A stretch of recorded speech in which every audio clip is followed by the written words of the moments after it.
Any nurse that's considered travel nursing, my advice would be to do it. The scariest things in life tend to be the most rewarding. Travel nurse is no difference.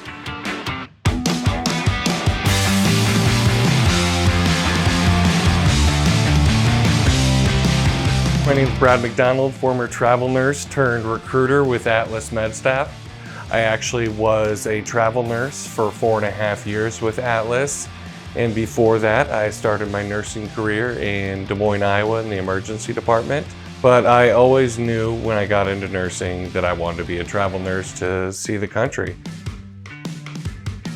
So like how the jobs I had in the past that kind of helped me with becoming a nurse or eventually becoming a recruiter is the ability to deal with people in different scenarios, I would say.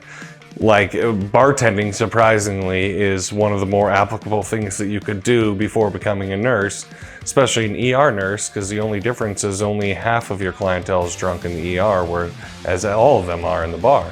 I initially went to school for mechanical engineering, transitioned into kinesiology, like exercise science major, then ended up studying abroad one semester in Australia. And I think that's where kind of the travel bug kind of caught me a little bit, and became a nurse in my mid-20s or late 20s and got on the road as soon as I could to become a travel nurse.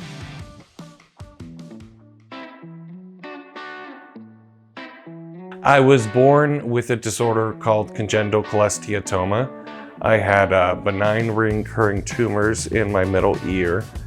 They first discovered it when I was 5 years old, but because of the way I was born, the congenital nature of this is you've got your station tubes on both sides of your head that kind of drain your ears, and the one on my right was basically flat.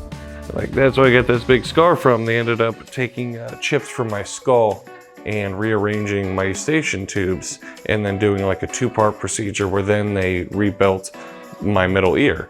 So I think that's probably the craziest thing that happened to me in childhood. Otherwise, spent my entire life in Iowa, and I kind of knew after that study abroad that I did one semester that I really wanted to go see more of the world. I have one older sister. She's 18 months older than me. We've always been pretty close. We're opposites, but we share like a very similar sense of humor. So her and I have always gotten along really well. She just graduated from UNMC. She got her degree in genetic counseling. My parents, they're still together, been together almost 40 years now. I love them to death. That's it. Dave, place. Good boy. You come. One weekend when my parents came to visit, they went with me to the shelter in Omaha, and I ended up picking my best friend Dave. He was actually a stray. They say he learns pretty quick, but he's also kind of like a bull in a china shop. He really doesn't know his own strength and size. Outside of work, honestly, my favorite thing is just to hang out with friends. Good conversations are exactly what I need, like fuel for my soul type of thing. I like to connect with people when I'm out and about. As far as other things, I'm a big sports fanatic. Basketball, football, golf. It's pretty much sports and going to bars, I would say, would be my hobbies. Taking Dave to the dog park. So when I got into travel nursing, I was pretty open. I didn't care where I went. And I happened to get lucky. My first assignment was in Santa Fe, New Mexico, where my cousin had recently moved to. And my aunt and uncle just happened to be going there on vacation the week that I started my first job, and made the transition, I think, a little easier than probably it is for most people when they first get started, being that I had at least someone there I could talk to.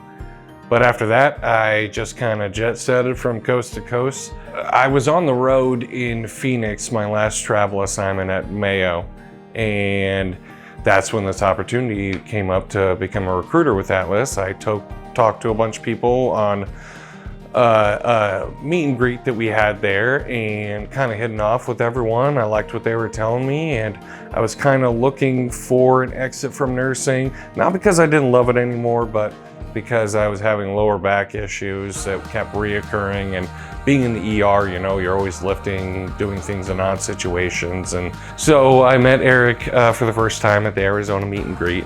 And I mean, we had worked together for almost 3 years, so we were already pretty good friends. And ever since then, I moved here. Him and I, you know, kept our relationship the same, and it's actually been pretty cool to be able to hang out with him in person whenever I want. And he's been a great mentor in this whole transition of jobs, careers for me. I think Atlas just brings like a different nurse focus, get close with your nurses, and it just always made me feel comfortable. I never was worried about being screwed over for any reason or think that Atlas was pulling the wool over my eyes. I know a lot of nurses like to jump from one company to the next, but for me, Atlas has always treated me so well that I really saw no need to look anywhere else. If I've learned anything over my years as a nurse, you know, working with a lot of geriatric patients, one thing they always tell me was, if I could do one thing more, it would be to travel. So now's your time, take the leap, just do it, give it a try. I know it's scary, but I promise you will not regret it.